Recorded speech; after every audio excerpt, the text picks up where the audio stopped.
नमस्कार साथियों, स्वागत है आप सभी का आविष्कार आईएएस एकेडमी पर। मैं इंजीनियर लोकेन चौधरी आप सभी का स्वागत करता हूं। दोस्तों, आज हम जिस टॉपिक पर चर्चा करने जा रहे हैं, भारत के रक्षा तंत्र को मजबूत करने के लिए इसरो और डीआरडीओ एक साथ आ रहे हैं और भारत ने डिसीजन लिया है कि हम स्पेस बेस्ड सर्विलांस सिस्टम को बहुत ज्यादा मजबूत कर देंगे। यानी आने वाले समय में अंतरिक्ष में उपग्रहों का एक ऐसा तंत्र भारत विकसित करने जा रहा है जो चाइना और पाकिस्तान के बॉर्डर पर पूरी तरह से निगरानी करने में सक्षम होगा। चाइना और पाकिस्तान की किसी भी हरकत को हर समय नोट किया जाएगा और 24/7 सर्विलांस उपलब्ध कराया जाएगा। तो बहुत ही महत्वपूर्ण खबर है। किस तरीके से कौन से सैटेलाइट्स इसमें यूज किए जाएंगे, ये प्रोग्राम क्या है, और जैसा कि हमने लिखा है कि अटल जी का होगा सपना साकार, तो अटल जी से इसका क्या कनेक्शन है, स्पेस बेस्ड सर्विलांस सिस्टम की क्या आवश्यकता है, ऑपरेशन सिंदूर से इसका क्या कनेक्शन है, सारी चीजें हम यहाँ पर डिस्कस करेंगे। तो देखिए न्यूज क्या है, समझिए न्यूज को। देखिए, India to fast track 52 military satellites for better surveillance at border. The Hindu की ये खबर है और इसमें लिखा गया है कि भारत जो है 52 मिलिट्री सैटेलाइट्स को क्या करने जा रहा है, बेटर सर्विलांस के लिए बॉर्डर पर यूज करने जा रहा है। ठीक है, इसी तरीके से बहुत सारे न्यूज़पेपर्स में भी ये खबर, 4 साल में लगभग 52 सैटेलाइट्स दैनिक भास्कर ने छापा है। और इसमें एक टर्म और आप ध्यान रखना, एआई से लेस होंगे ये, यानी आर्टिफिशियल इंटेलिजेंस पर आधारित सैटेलाइट्स होंगे। ठीक है, इसी तरीके से अगर हम आप देखें यहाँ पर सैटेलाइट्स विल टॉक, यानी सैटेलाइट्स क्या करेंगे, आपस में बातें करेंगे। India's AI powered satellites grid tech safe to keep India fast track launch of 52 military satellites after operation Sindoor. यानी इन सभी में इस चीज को मेंशन किया गया है कि भारत लगभग 52 सैटेलाइट्स लॉन्च करने जा रहा है और एआई पावर से ये क्या होंगे, लेस होंगे।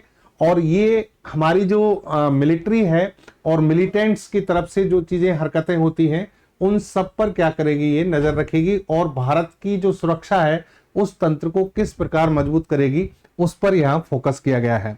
चलिए, अब ये तो हो गई खबर कि भाई हम 52 सैटेलाइट्स क्या करने जा रहे हैं, लॉन्च करने जा रहे हैं। अब लेकिन ये जो 52 सैटेलाइट्स हैं, क्या किसी एक विशेष हमारे तंत्र का पार्ट है या किसी प्रोग्राम का पार्ट है, तो उस चीज पर आप ध्यान दीजिए और इसकी आवश्यकता क्या है उसको समझिए। यहां पर देखिए, आप एक चीज आपको बताएं कि 1999 के, यानी जब हमारे देश का पाकिस्तान के साथ में क्या हुआ, भारत का कारगिल युद्ध हुआ। कारगिल युद्ध के दौरान एक चीज बहुत महसूस की गई थी कि भारत के पास खुद का नेविगेशन सिस्टम नहीं है। ये नेविगेशन सिस्टम क्या होते हैं, इनको कहते हैं हम नौवहन उपग्रह तंत्र, यानी एक विशेष कक्षा में जिसको हम कहते हैं मीडियम अर्थ ऑर्बिट, मध्य भू कक्षा, और या फिर जियो स्टेशनरी अर्थ ऑर्बिट, जिनकी हाइट होती है 20,200 किलोमीटर पर एमईओ होती है और जियो स्टेशनरी अर्थ ऑर्बिट होती है लगभग 36,000 किलोमीटर पर। वहां पर सैटेलाइट्स का एक तंत्र विकसित किया जाता है और वो सैटेलाइट पृथ्वी की चारों ओर परिक्रमा करते रहते हैं और पृथ्वी पर निगरानी करते हैं। निगरानी के अलावा नेविगेशन सिस्टम के और भी बहुत सारे कार्य होते हैं। एक आम आदमी के लिए, जैसे आपके मोबाइल में नेविगेशन सिस्टम है, आपके व्हीकल्स में नेविगेशन सिस्टम है, एक फिर आपकी आर्म फोर्सेज के लिए भी नेविगेशन सिस्टम की उपयोगिता होती है। नेविगेशन सिस्टम दुनिया में सबसे बेहतर और दुनिया में सबसे पहला और दुनिया में सबसे ज्यादा बिजी जो माना जाता है वो है जीपीएस, यानी ग्लोबल पोजीशनिंग सैटेलाइट सिस्टम, जो कि यूएसए द्वारा कंट्रोल किया जाता है।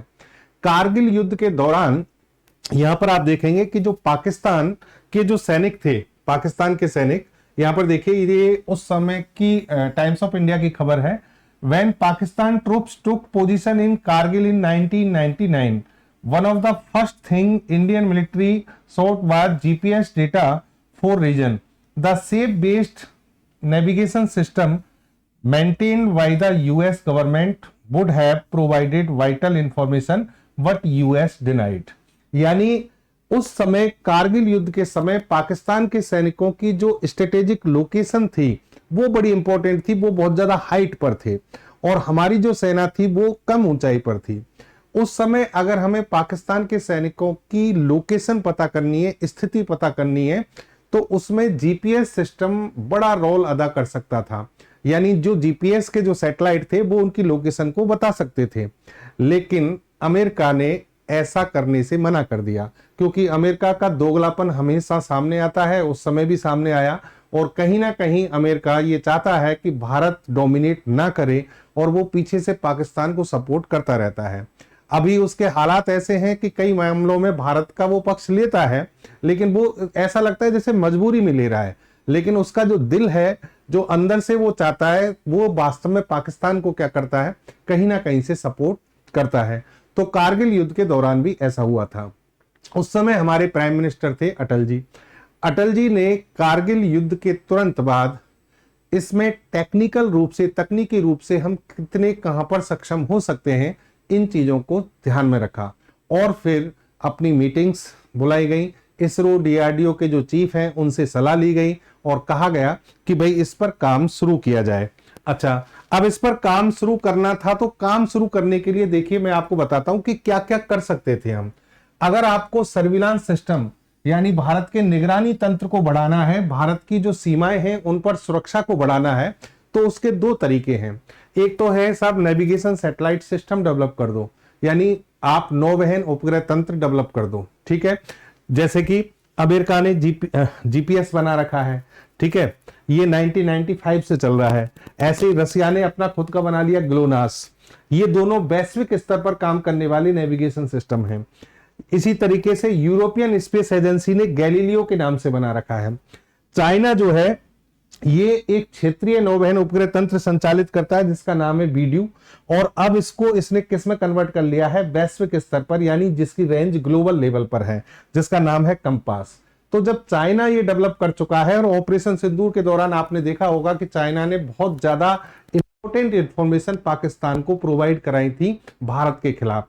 तो जब चाइना ये सब चीजें उस समय कर चुका था, चाइना डेवलप कर रहा था, तो भारत को भी डेवलप करना जरूरी था। ठीक है, तो कहने का मतलब पहली हमारी आवश्यकता नेविगेशन सिस्टम को डेवलप करने की थी। तो अटल जी ने इस पर क्या किया, उस समय निर्णय लिया, और उसके बाद की जो तत्कालीन सरकारें थी उन सभी ने भी इसमें क्या दिखाई, तेजी दिखाई। और 2013 से 2016 के बीच में हमने भारत का खुद का नेविगेशन सिस्टम, हालांकि ये क्षेत्रीय रेंज में काम करता है, भारत की जो स्थलीय सीमा है और स्थलीय सीमा के बाहर 1500 किलोमीटर दूरी तक ये हमें सुविधाएं देता है। तो IRNSS इसका नाम है, Indian regional navigation satellite system, जिसका नाम बाद में रख दिया गया नाविक। नाविक का मतलब navigation with Indian constellation, constellation यानी तारों का समूह, यानी ग्रुप ऑफ स्टार, या फिर हम कह सकते हैं ग्रुप ऑफ सैटेलाइट।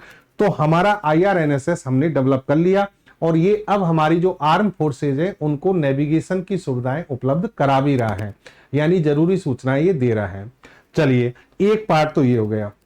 दूसरी चीज आप देखिए कि निगरानी और किन किन चीजों से होती है। डीआरडीओ के जो कंट्रोल में था वो डीआरडीओ कर सकता था, जैसे कि रडार बनाना, सोनार बनाना, ड्रोन्स बनाना, स्पाई एयरक्राफ्ट, जासूसी विमान बनाना। ये डीआरडीओ अपनी जो एजेंसी है, अपनी जो कंपनी है, उनके माध्यम से बनवाता है।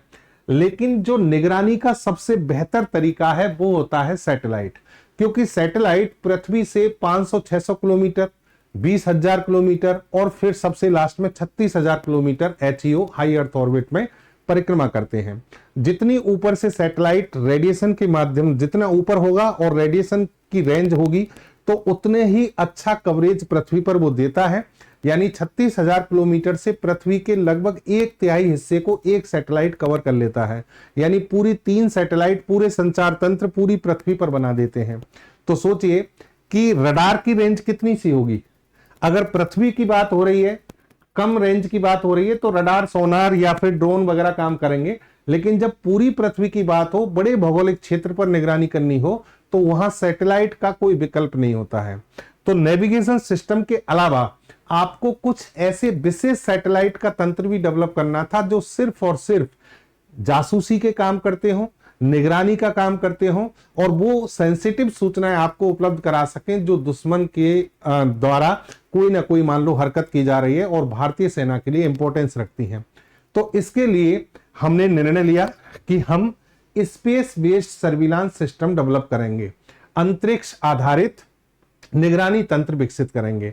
और अंतरिक्ष आधारित जब निगरानी तंत्र की बात होगी तो वो उपग्रह पर आधारित होगी, और उपग्रह पर आधारित होगी तो डीआरडीओ से काम नहीं चलेगा, और यहां पर किसकी एंट्री होगी? इसरो की, यानी इंडियन स्पेस रिसर्च ऑर्गेनाइजेशन, भारतीय अंतरिक्ष अनुसंधान संगठन ने इसमें क्या किया, यानी अपनी भूमिका निभाई। और ये प्रोग्राम, इस प्रोग्राम की क्या रखी गई? फिर नींव रखी गई। नींव रखने वाले कौन थे? अटल बिहारी जी, यानी अटल बिहारी जी ने ही तुरंत इस प्रोग्राम को क्या किया था? शुरू किया था। चलिए, कब शुरू किया था? ये प्रोग्राम 2001 में अटल बिहारी जी के नेतृत्व में शुरू हो गया था, और इसमें ये कहा गया उसी समय कि हम इसको क्रम वाइज, यानी स्टेप वाइज क्या करेंगे? डेवलप करेंगे। ऐसे सैटेलाइट देश को समर्पित करेंगे, ऐसे सैटेलाइट विकसित करेंगे जो निगरानी का पूरी तरह से काम करते हो। इसका पहला चरण 2001 में शुरू हुआ, और 2001 में जिसे कहते हैं हम SBS फर्स्ट, यानी स्पेस बेस्ड सर्विलांस फर्स्ट, इसमें 4 सैटेलाइट लॉन्च किए गए। ठीक है, और वो चारों सैटेलाइट काम कर रहे थे। ठीक है, फिर 2013 में SBS सेकंड शुरू हुआ। SBS सेकंड के अंतर्गत 6 सैटेलाइट लॉन्च किए जाने थे, जिनमें से 4 हो चुके थे, 2 अभी तक और भी बाकी थे। ठीक है सॉरी, यानी 6 के 6 सैटेलाइट इसमें लॉन्च किए जा चुके थे। इसके अलावा SBS सेकंड में यह कहा गया था दूसरे चरण में कि लगभग 52 सैटेलाइट्स और हम क्या करेंगे? लॉन्च करेंगे। 50-52 के आसपास सैटेलाइट लॉन्च करेंगे। लेकिन ये चरण जो है फिर बाद में क्या हुआ? डिले होता रहा। लेकिन ऑपरेशन सिंदूर के बाद अब सरकार ने डिसीजन लिया है कि इस चरण को आप जल्दी से पूरा कीजिए। पहले इसकी टाइमलाइन 2027-28 डिसाइड की गई थी, अब लेकिन कहा है कि 2026 के अंत तक इसका पहला स्टेप SBS जो 52 सैटेलाइट्स का जो पेंडिंग में था उसका पहला चरण आप पूरा कीजिए। और इस मिशन को कहा गया है SBS थर्ड, यानी अब space based satellite mission third शुरू हो गया है। ये फर्स्ट और सेकंड हो गए, 52 सैटेलाइट्स वाला जो पार्ट था वो किस में डाल दिया? SBS थर्ड में। और अब यहां पर इसरो चीफ ने और इन्होंने घोषणा भी की है कि अब भारत लगभग 100 सैटेलाइट का पूरा एक तंत्र विकसित करेगा, जो चप्पे चप्पे पर नजर रखेगा, एक एक इंच जो हमारी जमीन है उस पर भी नजर रखेगा कि दुश्मन की क्या हरकत है। ठीक है, तो अब आप समझ गए होंगे, आगे की कहानी आप समझिए। ये हो गई बात SBS 2 की। चलिए, अब यहां पर देखिए आप कि जब हमने SBS फर्स्ट और SBS सेकंड जिनकी मैं बात कर रहा था, पहले थोड़ा सा उनका इंट्रोडक्शन दे दूं, फिर SBS थर्ड पर आएंगे। तो उस समय भारत ने क्या किया? सेना को समर्पित सैटेलाइट्स लॉन्च करना शुरू किया इसरो की सहायता से। और 2013 में सबसे पहले एक सैटेलाइट छोड़ा, इंडियन नेवी को समर्पित था, जिसका नाम था GSAT-7।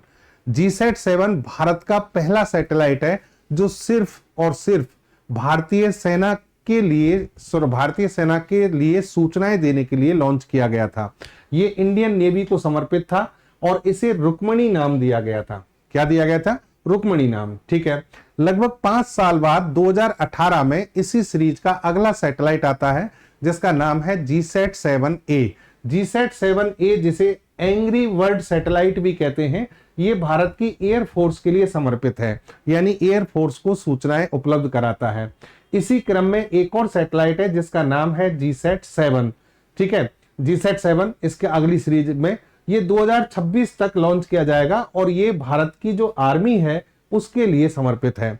यानी GSAT-7 सीरीज के जो सैटेलाइट हैं वो तीनों सेनाओं के लिए क्या है? समर्पित हैं। ठीक है, इनका पूरा लेखा जोखा आप यहां पर भी देख सकते हैं। जैसे कि GSAT-7 ये हिंद महासागर क्षेत्र में लगभग 2000 समुद्री मील दूरी तक निगरानी करता है, अल्ट्रा हाई फ्रिक्वेंसी से लैस है और सबमरीन और समुद्री जहाजों के बीच कम्युनिकेशन में मददगार है। ठीक है, 2013 में लॉन्च किया गया था। इंडियन एयरफोर्स के लिए जो GSAT-7A angry bird satellite launch किया गया 2018 में, इसने जमीनी रडार स्टेशनों पर एयरवेज और वायुसेना के विमानों के बीच संपर्क बढ़ाने में मदद की है। यह सैटेलाइट अनमैन्ड एरियल व्हीकल, यानी जिनको हम ड्रोन कहते हैं, को कंट्रोल करने में भी मदद करता है। तो ये सैटेलाइट आपकी पूरी क्या कर रहे हैं? मदद कर रहे हैं। फिर हम इसी सीरीज में ये सैटेलाइट 2026 तक क्या करेंगे? लॉन्च करेंगे। ये GSAT-7B है एक तरीके से। क्या है? GSAT-7B, GSAT-7, 7A, 7B। चलिए, अब यहां पर एक चीज और देखो, ये तो हो गई बात कि जो पहले सैटेलाइट छोड़े गए थे उनकी बात कर रहे हैं हम। ऑपरेशन सिंदूर जब हुआ तो पूरी दुनिया में ये चर्चा हुई कि भारत ने बहुत ही ज्यादा प्रिसीशन के साथ पाकिस्तान पर अटैक किया, जहां चाहा वहां अटैक किया, जिस चीज को नष्ट करना था, जिसको उड़ाना था, जिस आतंकवादी को मारना था, एयरबेस को उड़ाना था, वही भारत चाहता था, वही भारत के द्वारा किया गया। ऐसा करने में यहां पर जो हमारी भूमिका थी वो हमारे एयर डिफेंस सिस्टम की भी भूमिका थी, हमारे निगरानी तंत्र जो पृथ्वी पर काम कर रहा था उसकी थी। लेकिन एक बड़ा खुलासा जो है वो किया गया हमारे इसरो चीफ के द्वारा। इसरो चीफ ने ये कहा, यानी जो वी नारायण साहब हैं हमारे इसरो के इस समय चेयरमैन हैं, उन्होंने कहा कि भारत के लगभग 7 सैटेलाइट जो थे उन्होंने निगरानी तंत्र को मजबूत करने के लिए कार्य किया। उन्होंने इतनी एक्यूरेट और एक्यूरेसी के साथ में सूचनाएं प्रदान की भारतीय सेनाओं को कि हमने सटीकता से क्या किया, आक्रमण किया। ठीक है, ये खबर आप देख सकते हैं। ISRO chief hails Indian satellite role in precision strike and national security, ये यहां पर इसरो चीफ के द्वारा कहा जा रहा है। 10 satellites working 24/7 to ensure Indian safety, यानी लगभग 10 सैटेलाइट लगातार 24 घंटे 24/7 कार्य कर रहे हैं लगातार, किसकी, भारतीयों की सुरक्षा के लिए, भारत की सुरक्षा के लिए। ठीक है, दूसरी तरफ ये कह रहे हैं कि you know our neighbours 10 satellite working continuously, ISRO chairman reveals space technology role in operation Sindoor, यानी ये भी कह रहे हैं कि आपको ये भी पता होना चाहिए कि हमारे दुश्मन के भी सैटेलाइट लगातार क्या कर रहे हैं, काम कर रहे हैं। तो सैटेलाइट्स का बहुत बड़ा रोल है। ठीक है, भारत का जो ऑपरेशन सिंदूर हुआ उसमें जो 7 सैटेलाइट जिनको मेंशन किया गया वो सैटेलाइट थे, जैसे कि RISAT 2B। RISAT का मतलब है रडार इमेजिंग सैटेलाइट, ये रडार की सहायता से काम करने वाला सैटेलाइट है। फिर है RISAT 2B-R1, ठीक है, इसी का अगला है कार्टोसैट, ये कार्टोग्राफी वाले सैटेलाइट हैं जो मानचित्रण करते हैं। ये एक लंबी सीरीज भारत में है कार्टोसैट की। फिर है इमीसैट सैटेलाइट, फिर है आपका हाइसिस सैटेलाइट, और फिर आप संचार उपग्रह हैं GSAT-7, GSAT-7A। इन सभी सैटेलाइट्स ने भारतीय सेनाओं को जो इंपॉर्टेंट सूचनाएं हैं निगरानी से संबंधित वो सभी उपलब्ध कराई, और उसी के द्वारा हम पूरी एक्यूरेसी के साथ आक्रमण कर पाए थे। चलिए सॉरी, अब कहने का मतलब यह हुआ कि सैटेलाइट्स का रोल जो है वो इसरो चीफ भी बता चुके हैं, और भारतीय सेना ने कारगिल युद्ध के समय भी इस चीज को समझा था, और इसी के आधार पर हमने SBS यानी स्पेस बेस्ड सर्विलांस सिस्टम शुरू किया था। अब उसके बाद, ये तो बात हो गई उस समय की, उसके बाद आपको बताएं कि अभी इसमें क्या गतिविधियां चल रही थी।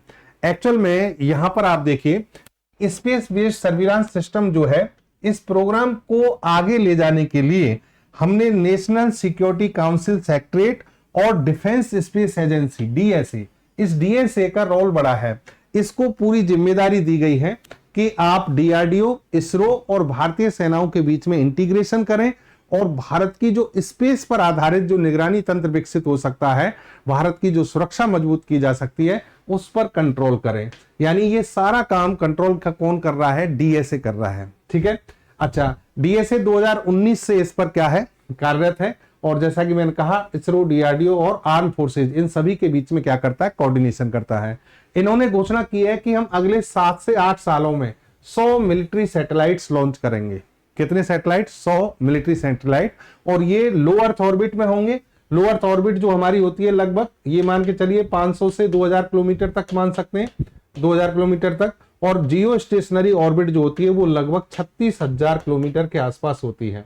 ठीक है, इसमें ये सैटेलाइट क्या किए जाएंगे, लॉन्च किए जाएंगे। SBS चरण 3 जो अभी शुरू होने जा रहा है, उसके बारे में अगर पूरी बात करें हम, तो सबसे पहले तो डिसीजन ये लिया गया है कि भाई 50 सैटेलाइट्स आपको क्या करने, लॉन्च करने। कितने करने, 52 सैटेलाइट्स।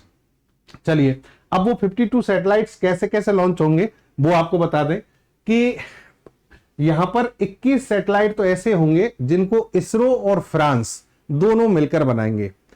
52 में से 21 सैटेलाइट्स इसरो और फ्रांस की जो स्पेस एजेंसी है वो दोनों मिलकर क्या करेंगे, बनाएंगे। इसके अलावा जो 31 सैटेलाइट्स बचे वो भारत का प्राइवेट स्पेस सेक्टर बनाएगा।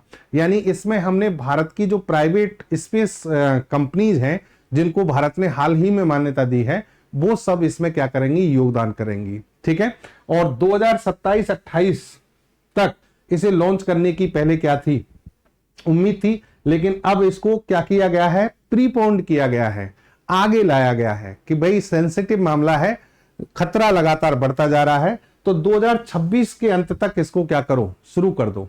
ठीक है, चलिए 2029 तक यानी अगले 4 साल में ये सारे के सारे सैटेलाइट ऑलमोस्ट क्या हो जाएंगे, स्थापित हो जाएंगे, और सभी सैटेलाइट जो लेटेस्ट टेक्नोलॉजी है आर्टिफिशियल इंटेलिजेंस उस पर आधारित होंगे, उस पर आधारित सूचनाएं आपको क्या करेंगे, उपलब्ध कराएंगे। ठीक है, लगभग 26,968 करोड़ रुपए का ये क्या है, प्रोजेक्ट है, जो अभी हमने क्या किया है, शुरू किया है। ये सारी सूचना आपको यहां पर भी मिल सकती है, यानी लो अर्थ ऑर्बिट में और जियो स्टेशनरी अर्थ ऑर्बिट में ये सैटेलाइट क्या करेंगे, लॉन्च किए जाएंगे।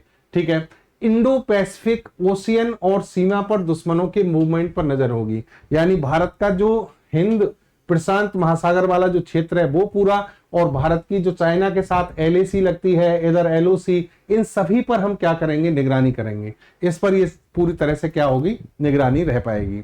तो ये कहानी है। 36,000 किलोमीटर से सिग्नल जब भेजे जाते हैं, तो यहां पर देखिए मैं आपको बता दूं, जैसे मान लो ये अर्थ है, आप इसको अर्थ मान लीजिए पूरा, तो 36,000 किलोमीटर से जब सैटेलाइट आता है तो वो पृथ्वी के लगभग 1/3 हिस्से को कवर करता है, यानी बहुत बड़े क्षेत्र में सूचनाएं भेज सकता है।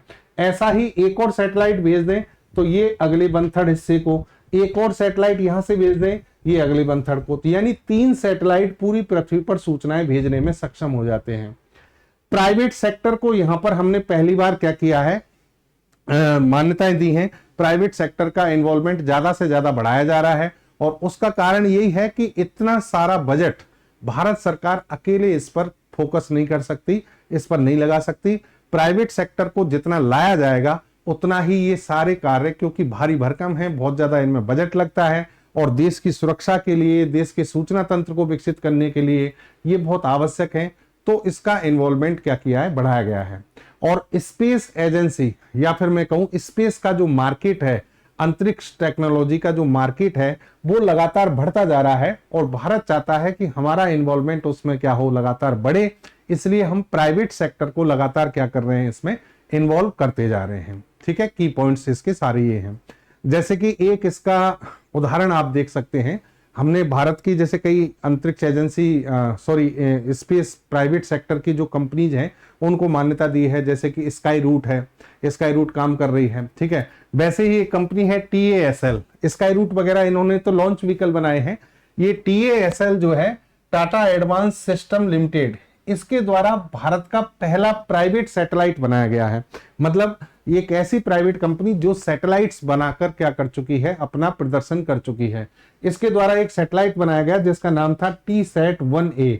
TSAT-1A जो सैटेलाइट है, इसको लॉन्च किया गया स्पेसएक्स का नाम आप जानते होंगे, एलोन मस्क की क्या है, कंपनी है।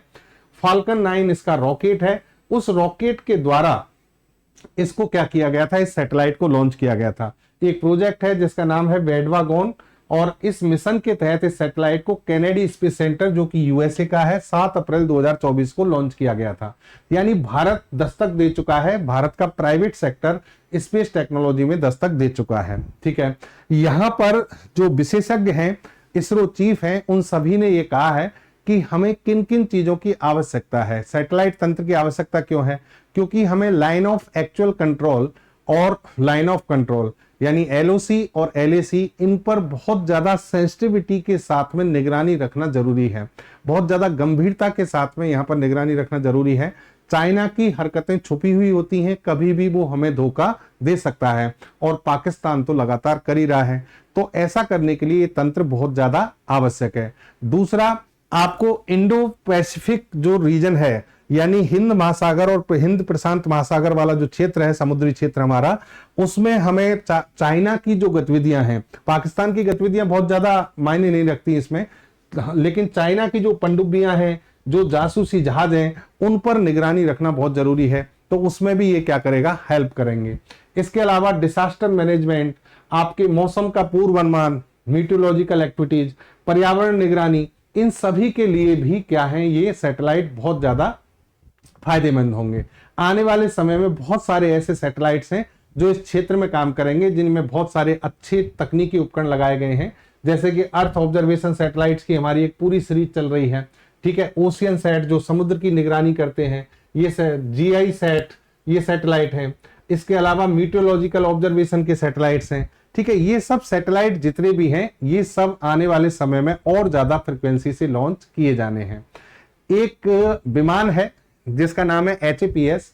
इसरो के सैटेलाइट्स के अलावा वायुसेना 3 हाई ऑल्टीट्यूड प्लेटफॉर्म सिस्टम विमान भी खरीदने की तैयारी में है, और ये भी क्या करेंगे, निगरानी तंत्र को मजबूत करने में अपनी भूमिका निभाएंगे। तो ये था SBS सिस्टम 3, जिसकी शुरुआत अटल जी ने की थी, और अब इस प्रोग्राम को बहुत ज्यादा मजबूती मिल रही है ऑपरेशन सिंदूर के द्वारा, और इसकी आवश्यकता भी है। तो आज की जानकारी दोस्तों, उम्मीद करता हूं आपको चीजें समझ में आ गई होंगी, और एक अच्छी जानकारी के साथ, बेहतर जानकारी के साथ मिलेंगे अगले सेशन में। जय हिंद, जय भारत। चैनल को सब्सक्राइब जरूर कर लें, लाइक करें, शेयर करें, और अपने कीमती कमेंट्स जरूर छोड़ें, ताकि हमें पता लगे कि हम काम कर रहे हैं वो सही कर रहे हैं या नहीं कर रहे हैं। बहुत बहुत धन्यवाद।